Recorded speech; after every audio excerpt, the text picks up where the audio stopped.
and this is part of the discipline of working through a fairy tale. We could just stare at the lurid part of the fairy tale and then just not look at anything else. But if you really, we're just in the first few sentences, you're really sinking in. This is about trauma, the inability to move on from trauma, strange covenants. There are conditions, there are prisons inside of people that they can't get out of. Welcome to This Jungian Life. Three good friends and Jungian analysts, Lisa Marchiano, Deborah Stewart, and Joseph Lee, invite you to join them for an intimate and honest conversation that brings a psychological perspective to important issues of the day. I'm Lisa Marchiano, and I'm a Jungian analyst in Philadelphia. I'm Joseph Lee, and I'm a Jungian analyst in Virginia Beach, Virginia. I'm Deborah Stewart, a Jungian analyst on Cape Cod.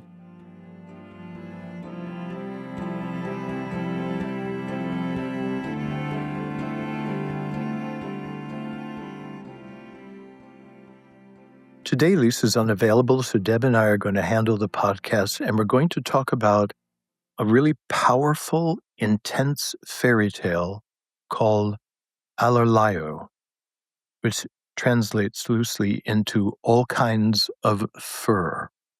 I'll start by reading the fairy tale, and then we'll jump into the symbolic meaning.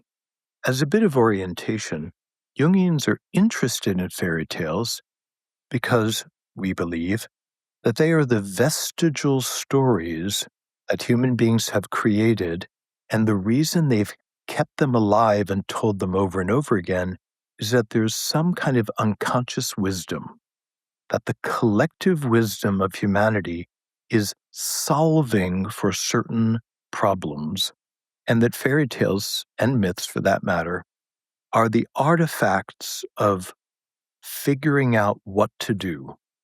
Many Jungians, like von Franz, saw them as vestiges of archetypal events, that the archetypal world has its own evolving life, and that fairy tales are glimpses of things that are changing in the archetypal world. Other theorists had different perspectives, and we'll be talking about it from a number of different ways. Fairy tales are one way that we outpicture archetypal images, archetypal energies, and events. Otherwise, they would not have survived for thousands and thousands and thousands of years. That they have in their brief form, usually without named or well-developed characters. There's a princess, there's a goose girl, there's a king, there's a dumpling. They embody energies that we all recognize, and they teach us. These are life events, these are energies, these are things that happen, and here's how you can handle it. On Sunday, January 18th, we are hosting a special free seminar called Dreams for Change, a Dream School Taster. Jung tells us that our dreams are an expression of our inner life, and they can show us which false attitudes have led us into a blind alley. Perhaps you're feeling stuck navigating a big life change like finding a new career, facing an empty nest, or trying to figure out who you are after having children. If you're navigating something like that, your dreams can help. Dreams offer a medicine that is precise, personal, and attuned to your deepest truth. Understanding their symbolic language will help you home in on the information that truly matters in your moment of change. At this session, we'll discuss doing dream work in times of major life transition. You'll be able to ask us questions, and we'll also invite you to send in a dream for analysis during the seminar. These free seminars have proved really popular, so please do book your place soon so you don't miss out. Find the link to sign up in the show notes for this episode. The essayist Chesterton wrote, "You don't have to convince children that dragons are real. They know dragons are real. Fairy tales tell them what to do about it." Oh, that's great. So what does this story with the impossible name Allerlaio have to tell us, Joseph? Well, we'll jump in. I'll be happy to read the story, and then we'll see where we take it. Okay, so sit back, let yourself be read to. and we'll take it from there. Once upon a time, there was a king who had the most beautiful wife in the world. Her hair was pure gold. They had a daughter together, and she was just as beautiful as her mother, and her hair was just as golden. One day the queen became sick, and when she felt she was about to die, she called the king to her and made a request. If after her death he wanted to marry again, he should only take someone who was as beautiful as she was and who had golden hair like hers. Once the king promised her that, she died. For a long time, the king was so distressed that he didn't think about a second wife. Finally, his counselors urged him to remarry. So messengers were sent to all the princesses in the world, but none of them were as beautiful as the dead queen. Nor could they find such golden hair anywhere in the world. Now one day the king cast his eyes on his own daughter, and when he saw that her features were very similar to those of her mother, and that she also had such golden hair, he thought, since you won't find anyone as beautiful in the world, you must marry your daughter. And right then he felt such a great love for her that he immediately informed his counselors and the princess of his decision. The counselors wanted to talk him out of it, but it was in vain.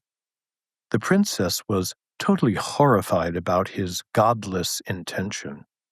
However, since she was smart, she told the king that he first had to provide her with 3 dresses, one as golden as the sun, one as white as the moon, and one as bright as the stars, and then a cloak made of 1,000 kinds of pelts and furs, and each animal in the kingdom had to contribute a piece of its skin to it. The king had such a passionate desire for her that everyone in his realm was ordered to work. His huntsmen had to catch all the animals and take a piece of their skin. Thus, a cloak was made from their fur, and it didn't take long before the king brought the princess what she had demanded. Now, the princess said that she would marry him the next day. However, during the night, she collected the gifts she had received from her fiancé from another kingdom, a golden ring, a little golden spinning wheel, and a little golden reel, and the 3 dresses, all of which she put into a nutshell. Then she blackened her face and hands with soot, put on the cloak made of all kinds of fur, and departed. She walked the whole night until she reached a great forest where she was safe. Since she was tired, she climbed into a hollow tree and fell asleep. She continued to sleep until it became broad daylight. As it so happened, the king, her bridegroom, was out hunting in the forest. When his dogs came to the tree, they started to sniff and run around it. The king sent his huntsmen to see what kind of animal was hiding in the tree. When they returned to him, they said that there was a strange animal lying in it. They'd never seen anything like it in their lives. Its skin was made up of 1,000 different kinds of fur, and it was lying there asleep. Then the king ordered them to catch it and tie it on the back of the wagon. The huntsmen did this, and as they pulled it from the tree, they saw it was a maiden. Then they tied her on the back of the wagon and drove home with her. "All fur," they said. "You'll do well to work in the kitchen. You can carry wood and water and sweep up the ashes." Then they gave her a little stall beneath the steps. "You can live and sleep there." So she had to work in the kitchen, where she helped the cook, plucked the chickens, tended the fire, sorted the vegetables, and did all the dirty work. Since she did everything so diligently, the cook was good to her and sometimes called all fur to him in the evening and gave her some of the leftovers to eat. Before the king went to bed, she had to go upstairs and pull off his boots, and as soon as she would pull off one, he would always throw it at her head. And so All Fur led a miserable life for a long time. Ah, you beautiful maiden, what shall become of you?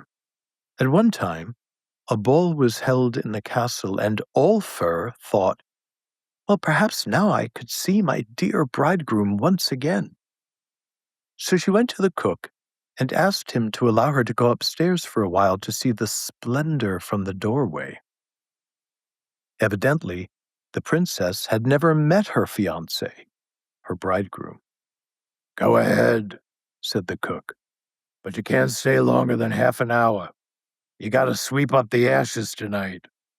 So All Fur took her little oil lamp, went into her little stall, and washed the soot off her so that her beauty came to light again like flowers in springtime. Then she took off the fur cloak, opened the nut, and took out the dress that shone like the sun.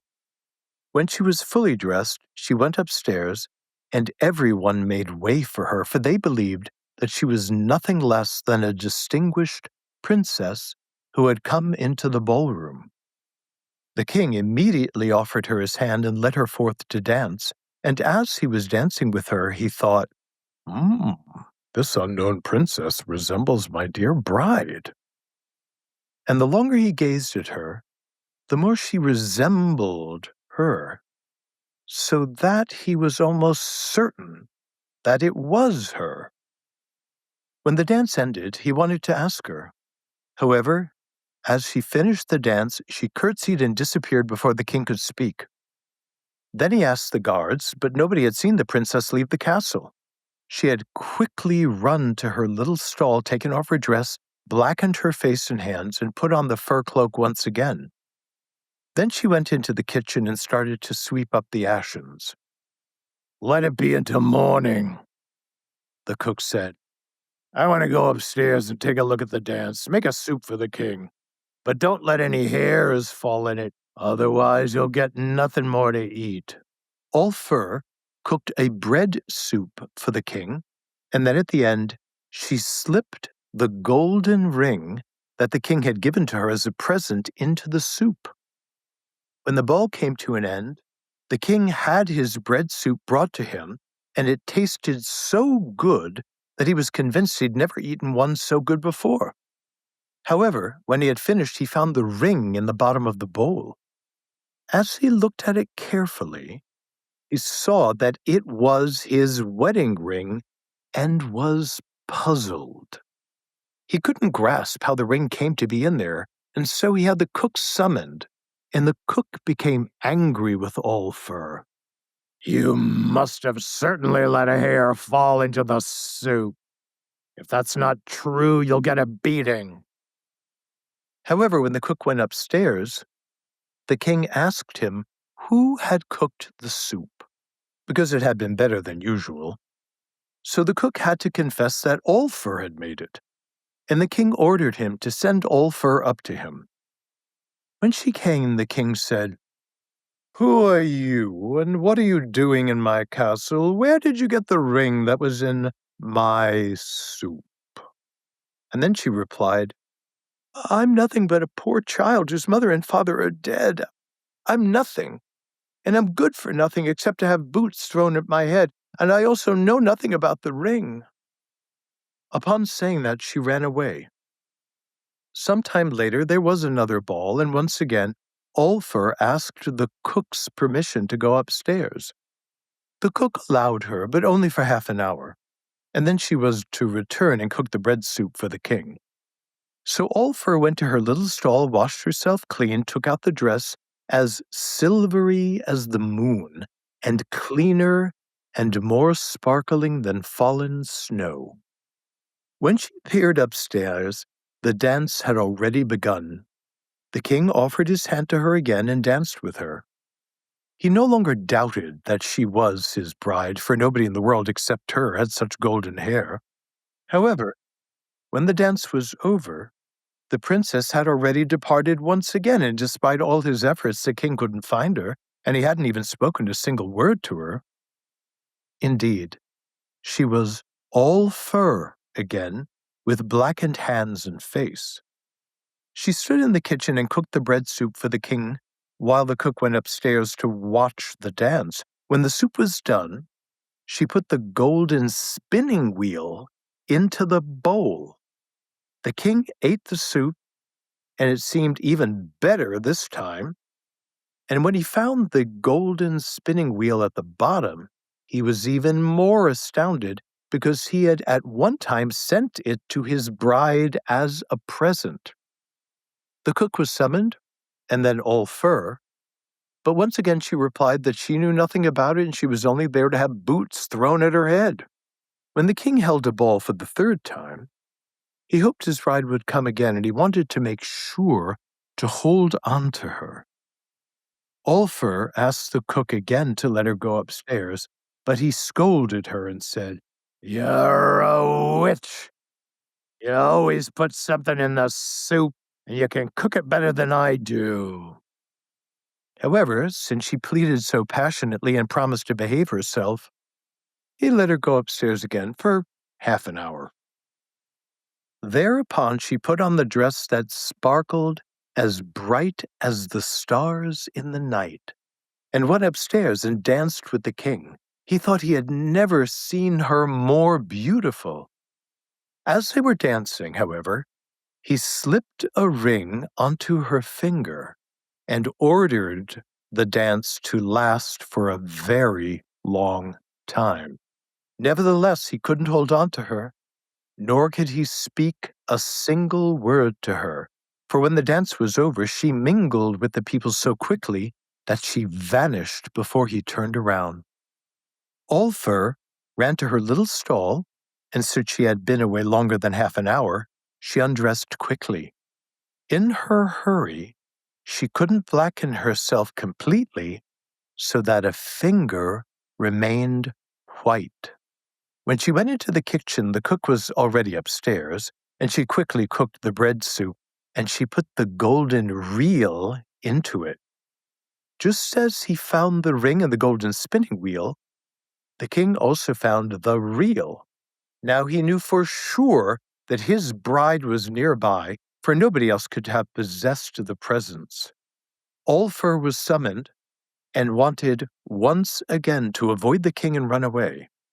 However, as she tried to run off, the king caught sight of the white finger on her hand and held her tight.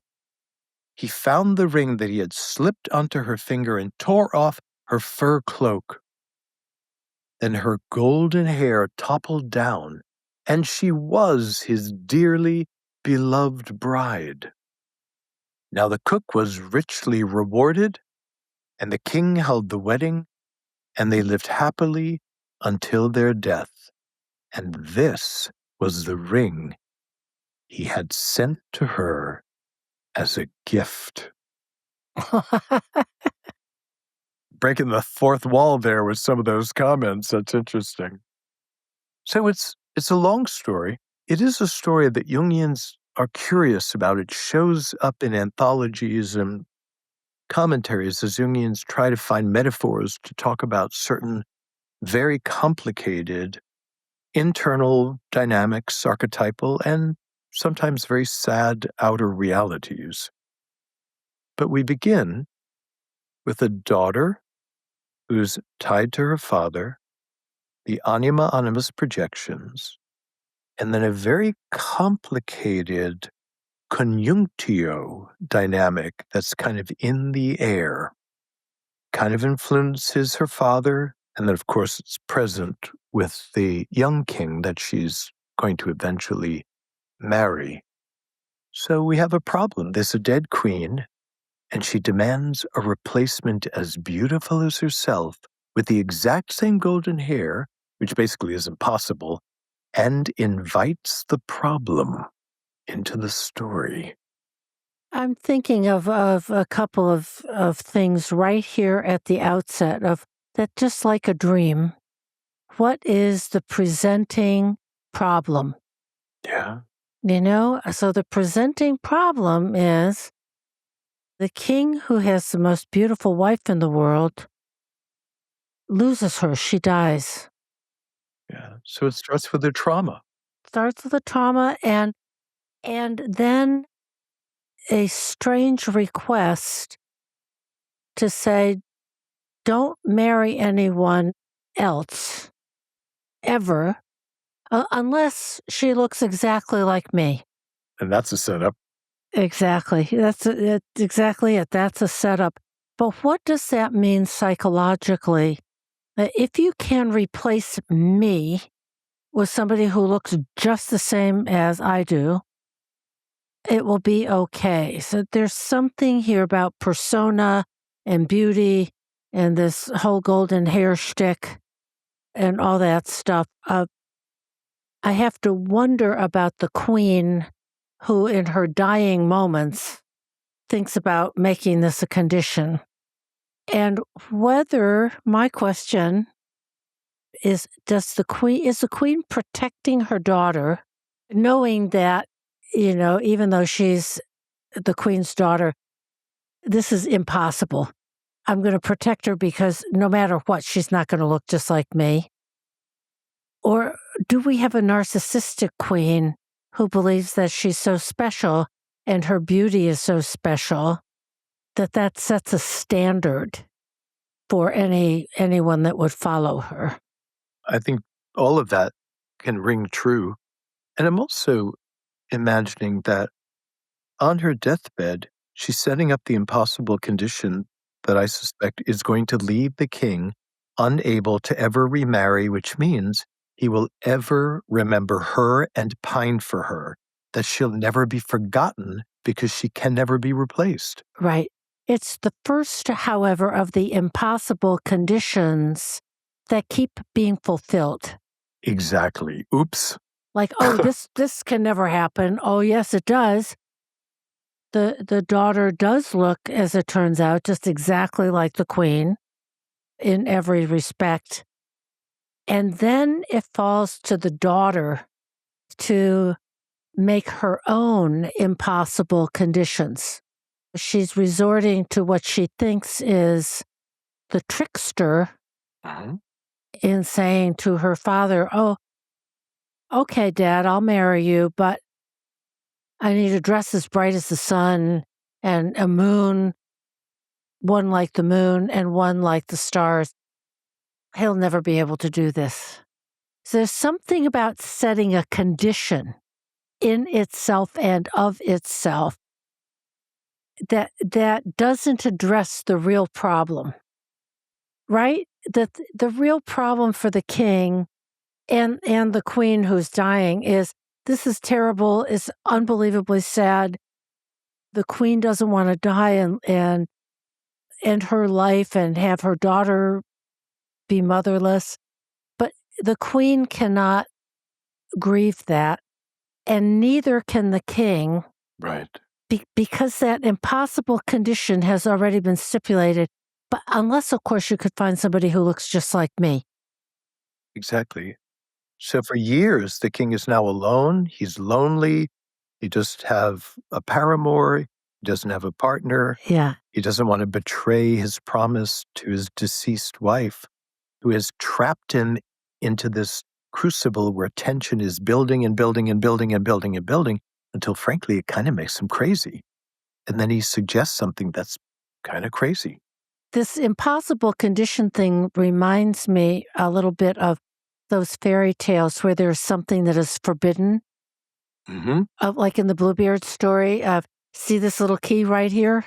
Make sure you don't use that one. Well, then, of course, what's going to happen. Cinderella is forbidden to go to the ball, but of course you know what's going to happen. This is the flip side of it. It will be possible if you can do this, and it sets up a desire in the king that maybe I can't find somebody as beautiful as my deceased wife. And then it gets passed on to Alalira. Oh, I will never master that name. It's a very unusual name, isn't it? It's German, I think. But at any rate, it sets up the condition for her that she can set up impossible conditions. But once you do that, you know they're going to be met. Because the real issue, which she's going to engage, is this is an awful thing, and she is repulsed by it, and she wants out of there. Yeah. So the king might represent an ego that is trapped in a kind of bizarre inner contract that is unworkable, is it cannot be achieved. And there's a kind of inflation that he is going to keep the queen anima inside the royal ego forever and ever and just keep finding substitutes for her, even if it's his own child, rather than mourning and renewing. Because if he could just have woken up and said, that was a ridiculous thing for my wife to ask and a ridiculous thing for me to agree to, I'm not going to hold it. That's a ridiculous contract. But he can't let go of the unfortunate promise. How many of us, in moments of great distress and maybe trauma, make a kind of covenant with something inside of us that later on impairs our ability to heal and grow? And sometimes that sounds like, I will never trust this kind of a person again, or I'll never date again, or all of the extremes that we find ourselves declaring when we've been in the field of a trauma. Some of those things we outgrow, but sometimes we don't. And those people find their way into our analytic rooms. You've got some strange rule in there that's kind of skewing your game. And a lot of times they don't remember the covenant. If they can find the wrong covenant and look at it now from an adult perspective, often they can let it go. But if they can't find it, it's like a little weird computer virus that just keeps working in the background. The king wants the replacement for his dead wife, and it has been set up for him that it might be possible. He scours the earth. The tale says every princess everywhere has been inventoried, as it were, and found wanting. And then he makes an egotistical decision. Yes, he does. If he's a king, I have the power to decide. I went looking, definitely going to marry my daughter. That's my decision, and that's final. How many people have made that bargain? And he's divorced from any empathy for his daughter because she's horrified that he can't feel it. His ministers have the courage to say, don't do this. This is not a good thing. But again, he's inflated and also locked into this impossible covenant and can't give himself permission to renegotiate the contract. So it's her or no one. So, thinking about how many people have goals and aims in the real world to satisfy a desire, perhaps for status or wealth, whatever the thing is that symbolizes the treasure. We could all say, well, it's psychic treasure that those things symbolize, but how many people chase, what we might call just worldly treasures of how much money is enough money?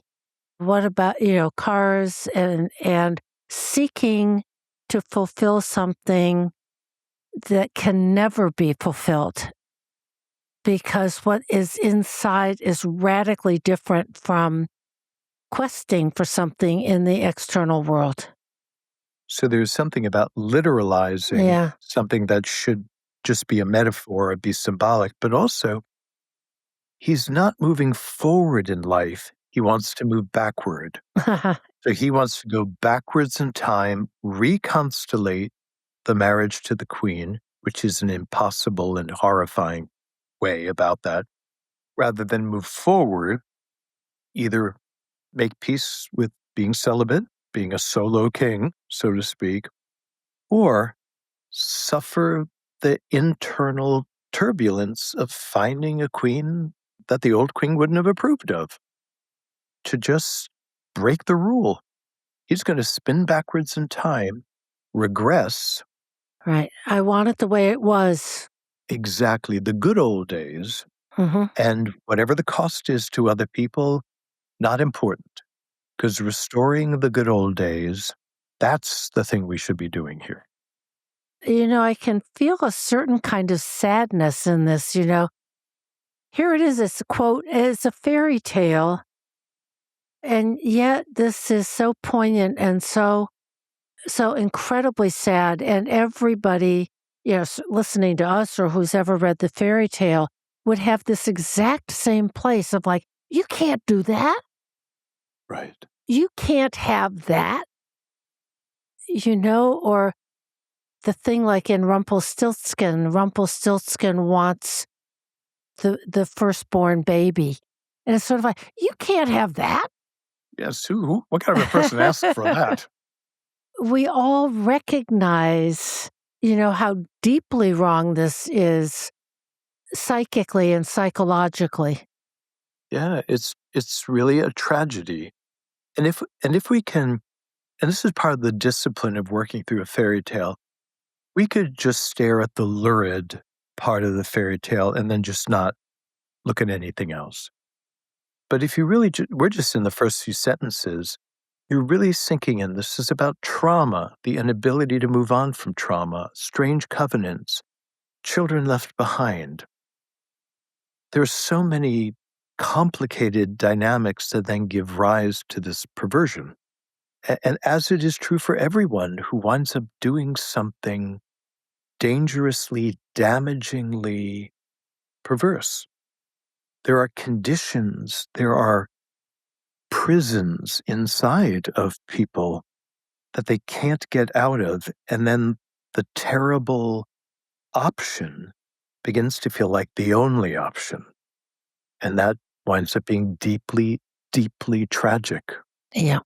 So our princess decides she has to get out of there.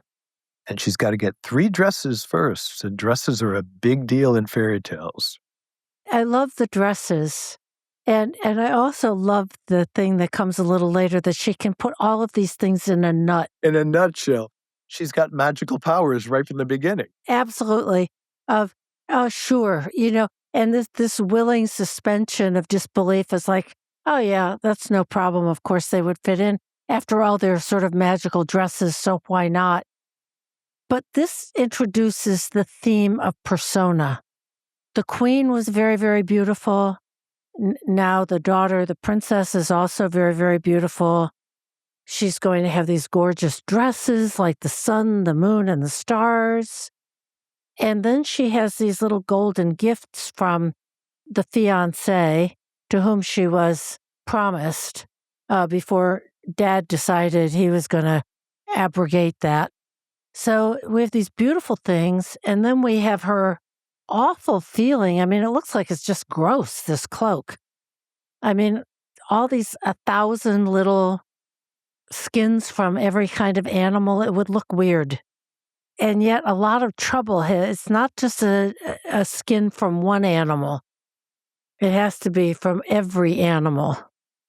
And there's 4 of them. And 4 is a very interesting number for Jungians because it represents the quaternity, and it kind of points to something larger than the sum of the parts.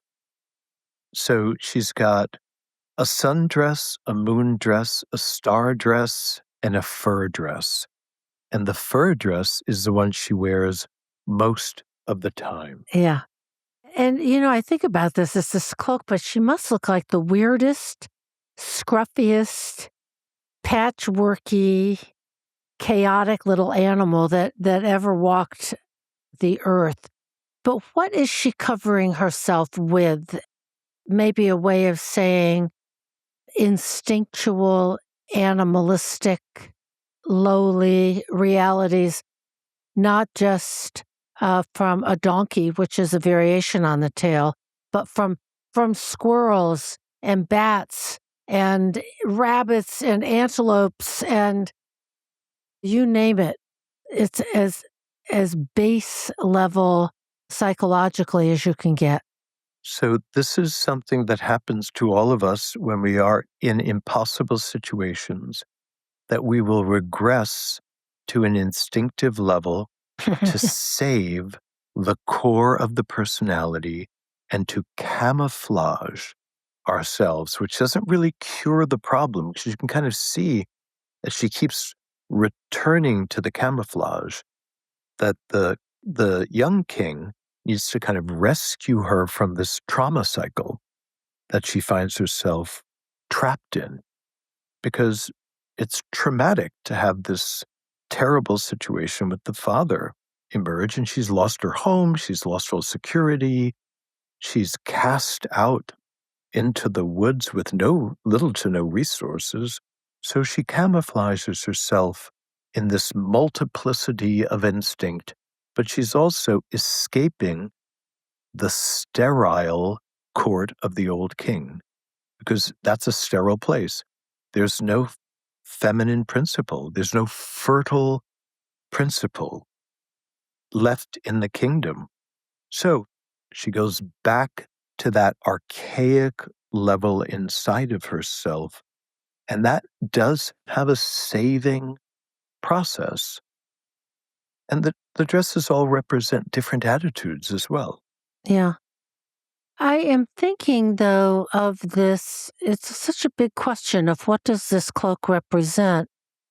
Of regression? Yep. Absolutely, to instinctual base level access to life, sources of life, and persona of she must look like some sort of awful, scruffy animal, which is exactly what they say, that they see it's this weird animal and tie it on top of the wagon. They don't even think she's human. The disguise is so successful. Right.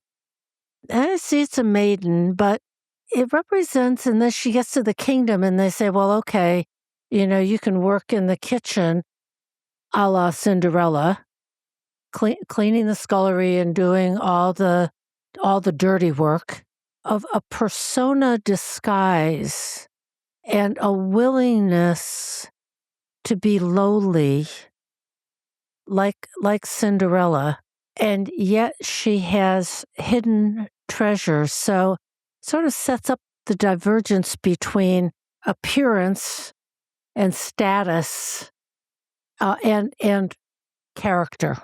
A smart cookie. She's a very smart cookie. I'm out of here. I thought about these dresses. I'm taking the gifts that I was given from my fiance, and I'm ordering this covering that is kind of really weird and gross looking, and I'm leaving.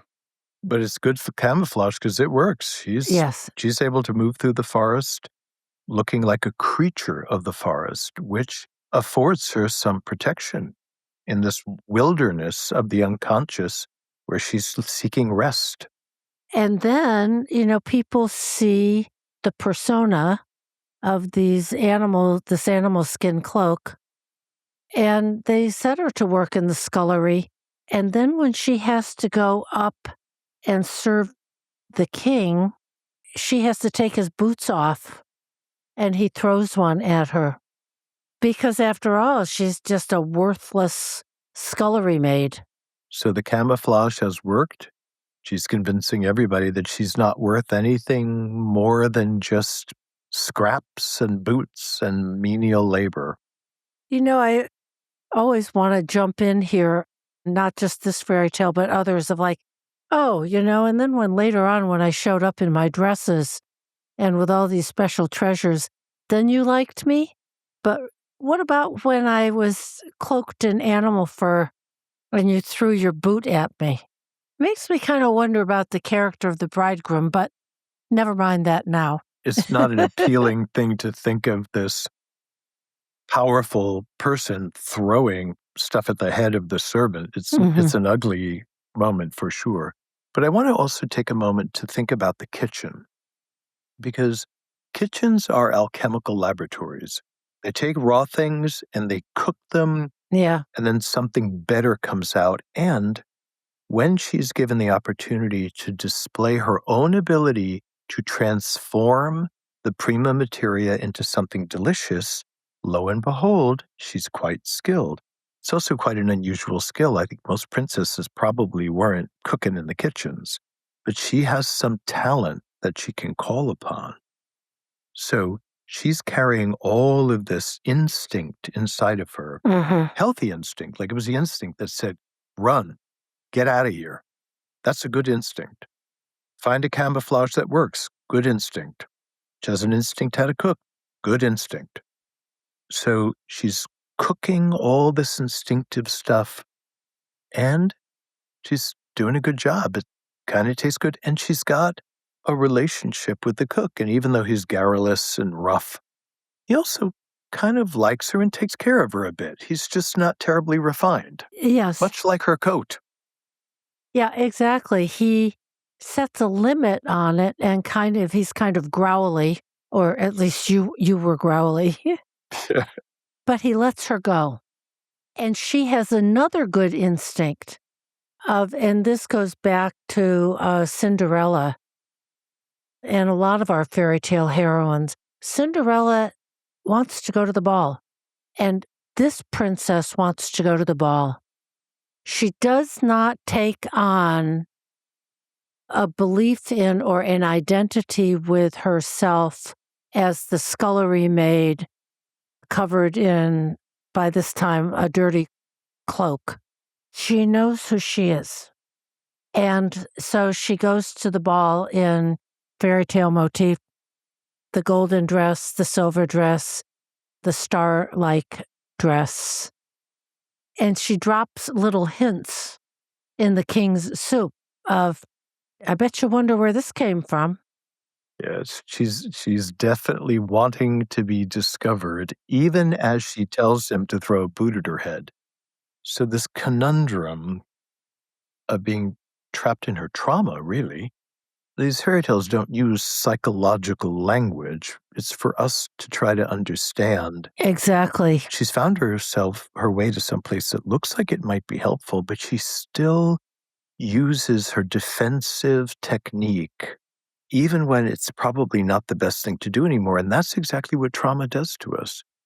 Maybe as a child, we're subject to terrible conditions. The brain learns how to dissociate to keep us away from fully experiencing it. And then 40 years later, we're nowhere near being treated like that ever again, but we still, or at least the psyche, still revives this dissociative defense, even when it's not necessary any longer. So she keeps returning to the instinctive camouflage, even when it is no longer necessary. And that's a real statement about how we need to kind of we need some help to work out of our trauma-based defenses and protections. Now, I want to talk a little bit about the nut, though, because, Okay. well, a nut is a seed. Yeah. And inside of seeds, if you plant them, they sprout and they become trees. So, inside of a nut is a microcosm. And she places these celestial objects, sun, moon, and stars, the cosmic order, is put into this little secret microcosm. That's where her potential is hidden, that hasn't sprouted yet. And it's kept safe. And that's a theme that happens over and again. She's safe in the shroud of the fur. Her potential is safe in the seed box. She's also safe because she's cunning and smart. She kind of knows how to keep herself safe. I also am appreciating the theme here where she drops hints of herself. And in one variation of the tale, they sort of merge it with Cinderella, that it's a shoe that she leaves. But the next part of the story is that the king has to come looking for her. The king has to get it. The king has to say, who was that wonderful creature? He can't just hold on to her. Mm-hmm. So he puts a ring on her finger by which he can later recognize her. But the king needs to activate. He needs to become interested and questing. She drops all these hints. And of course, we're talking about, I think our listeners may probably know by now, we're talking about one psyche. Yes. A Jungian orientation to a fairy tale is that the various situations and characters in the tale are like different parts of one person's, yours and my, psyche. Something else in the psyche, imaged as the king, has to be activated. And there's this wisdom in her returning the artifacts of his affection Yes. back to him that rouses some, it's uncanny to him, it's startling to him, but it's the thing that gives him this energy to go on the search, to figure out this mystery.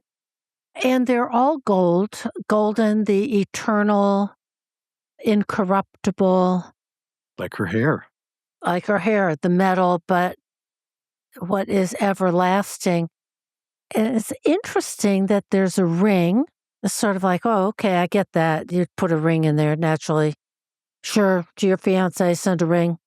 A spinning wheel and a little golden reel. I got intrigued with the idea of spinning wheels. So this has got to be this little miniature spinning wheel, but that has been the classic occupation of women for millennia. It was always women who did the spinning, who turned the plant material into thread that could then become clothing and other objects. It's another image of transformation, like the kitchen transforms raw material into edible, and the spinning wheel transforms plant material into fabric, into thread, and then into fabric. The golden reel, I have to say, stumps me. Are we talking fishing rod reels? Will we ever know? Yes, yes. It's like, what the heck is a sea hare in one of those fairy tales? I'm not sure exactly what it means, but they're gold, and that has to do with incorruptibility. Yeah. And so even though she has swathed herself in soot and dirt and furs, she smells bad and all of that, something underneath all of the outer seeming is incorruptible, Yeah. which is a symbol of the self. And this is a very important attitude that I think, as a Jungian, I hold, is no matter what trauma somebody has survived and they come to work something out, there is something incorruptible, pure and undefiled at the center of every human being that the worst, terrible circumstance still cannot reach. Mm. And I think that the fairy tale is suggesting that. I do too, and I also think this tale offers such a vivid image of a theme that's present in many fairy tales, of the need for both suffering, which the original king and his queen really couldn't do, but Allerlio, if I get that right finally, can do. She humbles herself. She's a scullery maid. She's covered with soot. I'm sure there's no shower in her cubby under the stairs. And she endures. And many a fairy tale heroine and prince, this is the part of the story that you have to go through the suffering, the humiliation, in order to have your treasure, the incorruptible gold, golden hair, union with the inner opposite. It is a long and grueling process. and you need to keep your wits about you and not be discouraged. And there's a timing to everything that's also a little uncanny. That, I mean, he's interested in her. She seems interested in him. She could have just kept the first sundress on and just kind of kept moving forward, I suppose. Just stay there, tell him her story or something. But she needs to go through these cycles of showing who she is and hiding who she is, showing who she is, hiding who she is, showing the incorruptible, and then going back into the negredo, the soot, the kitchen. Why is that? And what I would suggest is it reminds me just a little bit of trauma work. That trauma work's not just a straight 45-degree angle. It's you do it, and then you're back in it, and then you're working on it, and then you're back in it. But each time it is a little bit different. It's the solar dress, and then the moon dress, and then the stars dress. So each time she gets out of the trauma, it's a little bit different until finally there's enough tension built in the psyche, and then the prince, who I think represents the new healthy attitude, can really just lay hold of her and say, come on, enough of this suffering. Let's get back into life. Right. It's the king. This is a young king, a revitalized king, and an appropriate love object for the princess. This is the classic theme in fairy tales of third times. We have a saying, third time's a charm. Jack goes up the beanstalk 3 times. It's always 3 times. And partly we want to say, okay, we get it. She's going to do the golden dress and she's going to do the silver dress. Just cut to the chase. Just go ahead, get to the conclusion. But it does really image the work of development, of psychic development, that we can't just do it in one fell swoop, just as you were saying, that we have to approach with one thing. Then we fall back. Then we try again until the fourth is the transformative thing, that after 3 tries, it changes. The situation changes. The king puts a ring on her finger and manages to identify her. The prince seeks out Cinderella and discovers, he tries first one stepsister, then another. Third time's a charm. That's what it takes to do the transformative process. And that's the endurance theme that I think this fairy tale and many others really give us an image of. But this one is very, because of the theme of incest and, a parent rejecting a child and yet wanting her for exploitive purposes. It really highlights the need for endurance.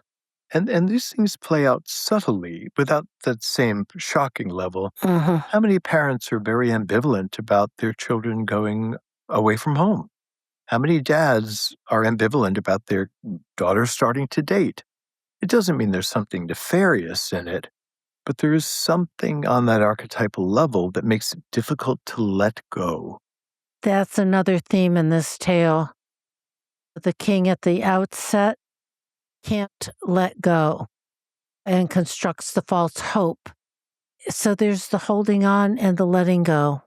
And then luckily, there's enough life force, because the danger always is, if we've experienced a major betrayal and a trauma, that we may collapse under the burden of the wound and then either barely survive or just stay hidden, stay marginal forever.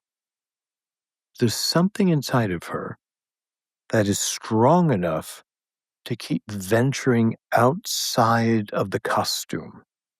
She still wants to remember who she is despite her diminished circumstances. And I would suggest that those little forays, they're only 30 minutes. Let me look beautiful again for 30 minutes, and then I'll go back and put the soot on my face. Can I just remember This is very interesting to me. When Jung was caught in the unconscious, he's playing in the mud, the shores of Lake Zurich, very much like the soot-covered Alalera. He's covered in mud. He's been doing these figurines, and as he's walking back to his home and office, he has to repeat to himself who he is. I'm Dr. Jung. I have patients. I have children. I have a wife. I have responsibilities. That Jung understood that forgetting who he was would be very dangerous. And there's a wisdom in the fairy tale that even though she's doesn't feel safe enough to really claim her status as a princess, she needs to dip into it at least 3 times so it doesn't disappear completely. And of course, that makes all the difference, because if she never went up for those 30 minutes, Prince never would have found her. She just would have spent a life in the soot. And that, I think, is one of the great gifts of fairy tales, is they do end happily ever after. The treasure is found. It might be a magic cup. It might be a magic elixir. It might be the prince or the princess of whatever symbolizes the eternal, incorruptible prize and good, psychic good, and that it is attainable. Hang in there, don't give up. And like Allerlio, it is essential to keep your own knowing of your worth, your princess or prince-like qualities, your golden treasure, your affinity with sun, moon, stars, the transcendent. Never forget that. Don't identify with, in this case, the cloak of fur. That's not who you are. That's not who you are. And to allow someone to at least get a glimpse of who you really are. Yep. Even if you can't tolerate living in that space, but to give yourself and the other person even just a glimpse. And that can be a place that things are built upon for the new life. Yeah. How do we hold on to and honor our truth? So with that, we'll make a transition into a dream. And in a sense, I would offer to people, every night, the dream maker tailors a fairy tale, puts you in as one of the characters, and it plays out. Yes. And it's giving you a solution to something that is so intimately true for you.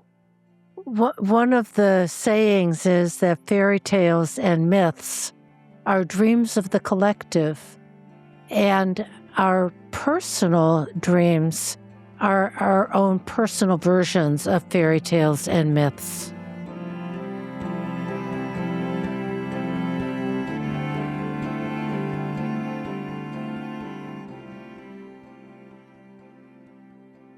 This dreamer is a woman who's 44, and she is a speech and language pathologist. And here is the dream. I found myself in complete darkness. I opened my eyes as wide as I could, hoping to find light. There was none. I realized with horror that this made me very vulnerable. I could be attacked and not see it coming. I knew what I had to do. I needed to grow fur. I concentrated hard on getting fur to grow on my legs. A soft fuzz appeared. I then held up my hand and noticed there was the smallest bit of light now, as though the sun was rising, but I couldn't see the source. As I made out the image of my hand, I saw my flesh bubbling like a thick liquid. I was pleased. Hair would soon grow there, too. I focused on my back, trying to will hair to spring up from my flesh, but it was too hard to make a connection with that part of my body. I was worried. I needed that fur on my back for protection. So, for context, she says, I've been thinking a lot about which relationships in my life to give energy to. My sister and her family are moving across the country soon, and I find this change heartbreaking. There are two unhealthy relationships I have taken a lot of space from in the past 2 years, one with a friend with whom I felt enmeshed, and one with my own mother whose presence re-triggers my psychic wounds. Though I have my own family, a husband and 2 children, and we're happy, I have a sense that without my sister here, I will be all alone. I'm afraid I will let this old friend or my mother back into my safe space. The main feelings in the dream, she says, was fear of being attacked in the dark, relief and awe that I could grow protective fur, hope that I could make contact with all parts of my body so that I could be completely covered in this fur. And for additional context, she adds, my mother was not well when I was growing up. She was physically violent and, to my knowledge, has not processed her own childhood wounds. She continues to blame others for her past behavior and is generally unaccountable. I do not permit her to be alone with my children, though I have fostered something of a relationship between them. I feel a lot of guilt for the ways I withhold myself and my children from my mom, even though she does not seem very interested in us as human beings anyway. At this time, I only see my mother about twice a year for holidays, and always with my sister present. I'm scared to be the only kid out there, responsible for my mother's care when she becomes old. So the first thing I want to impress upon people is look at how alive these archetypal themes are. Yes. I mean, I just did a survey of the dreams people had submitted, and I was like, wow, this protective fur theme, people get it. It's in that deep, deep, deep level of the psyche. This is such a poignant dream. It is. I can just, sometimes I want to say to our listeners of really pay attention to how a dream affects you. Some dreams don't carry a big charge and we work with them and so on, but other times a dream just comes in with such power that we really feel it and there's a bodily reaction to it. And that's my experience first off with this dream and how poignant it is. Like the fairy tale we just talked about, that she will have protective fur. And here we are, I get it. We are these naked hominids without claws or particularly sharp teeth or wings or anything else. But the fur can protect us, shield us, and keep us warm. That she needs to grow the fur. So she's in complete darkness. She's stretching her human eyes as wide as she can, trying to see if she can penetrate the darkness. Yeah. And she can't. And then she has a realization that she is really vulnerable, that whatever else might see better than her in the darkness could easily pick her off. So what we're dealing with here is called an atavistic impulse. And it's a wonderful world because atavism or atavistic energy is pulling her back to an earlier phase of evolution so that she can access something that her modern psychology has broken her away from. So really, she wants to see into the dark, and some instinctive part of her knows, well, I've got to regress back into my animal nature, because if I had animal fur and animal eyes, like a cat or other creatures, I could probably see. And it's kind of successful because she gets that fuzz on the legs, and then she can see a bit of light. That's right. Exactly. So, and Jung is forever and ever and ever talking about how we need to be in touch with our instincts of those base level feelings that the fur symbolizes, that there is something inherent that is protective and warming as she feels herself alone in the dark. But this doesn't quite work. Our dream maker says, "Oh, she's got this idea that I can make this happen. And there's a place on my hand, and I'm making it happen because it's thick and liquid. And I can feel it coming." But she can't do it for her back. She's trying to will hair to spring up from her back too hard to connect with that part of the body. And she says, "I needed that fur on my back." So I think the dream is really picturing some things that our dream ego can do and what cannot be. She cannot grow fur all over her body. But she does have this transmutational capacity Mm, that her will is really remarkable. That she can will herself to yes. change and create this bubbly mutability on her skin, which is the precursor to it transforming into a pelt.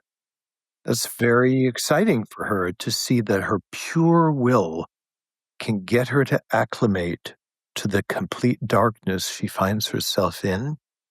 But as you said, at least by the end of the dream, we don't get the feeling she's going to turn fully into a wolf or whatever it is. It's a bit of like a werewolf kind of story, except that she's not cursed. She's a shapeshifter. And shapeshifters are part of, for instance, Native American mythology, or they call them skinwalkers, Yep. that are shamans that can become animals and then return to being human again. She's trying to figure out her skinwalker energy, her mojo around that, and she's made progress, but it's not fast and it's not easy. But I think more importantly, through the association, she has a trauma history. Yeah. And I think what the psyche is doing is it's showing her how she survived her childhood problems, that she was able to regress into an instinctive place. And any of us with a trauma history recognize that when you've got a dangerous parent in the house, your instincts are very awake. You are hearing for the footsteps, like even the cadence of the parental footsteps can tell you what's going to happen. You're trying to see the secret signals so you can, like a creature of the forest, run or fight or hide or the things that creatures do. I think the dream maker is telling her something about her coping mechanisms and her defense.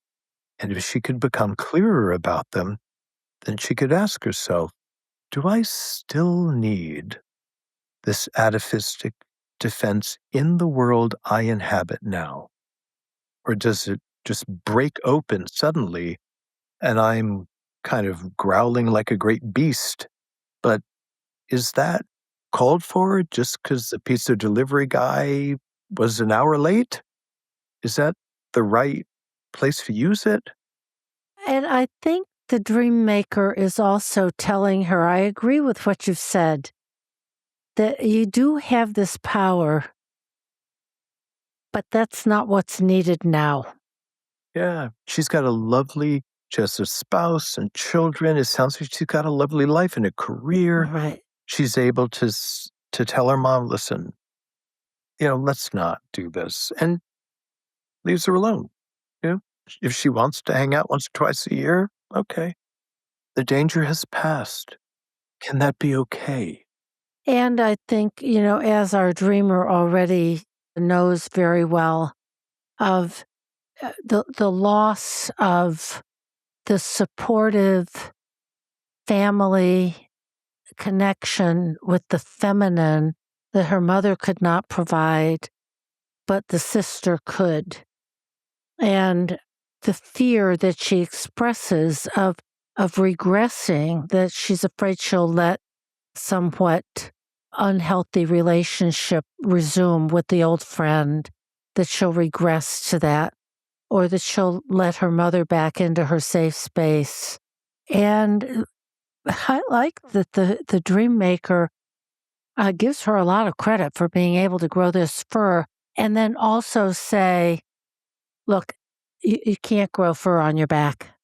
And it may not be necessary, actually, either. You really just need your eyeballs to see in the dark. Exactly. It's a poignant dream, and I'm wishing this dreamer well. And of course, these separations are hard. They call up so much from the past. But that was then, this is now. That's right. And it's understandable when we've been subjected to really terrible things that we can learn how to growl and bite and snarl and bare our teeth.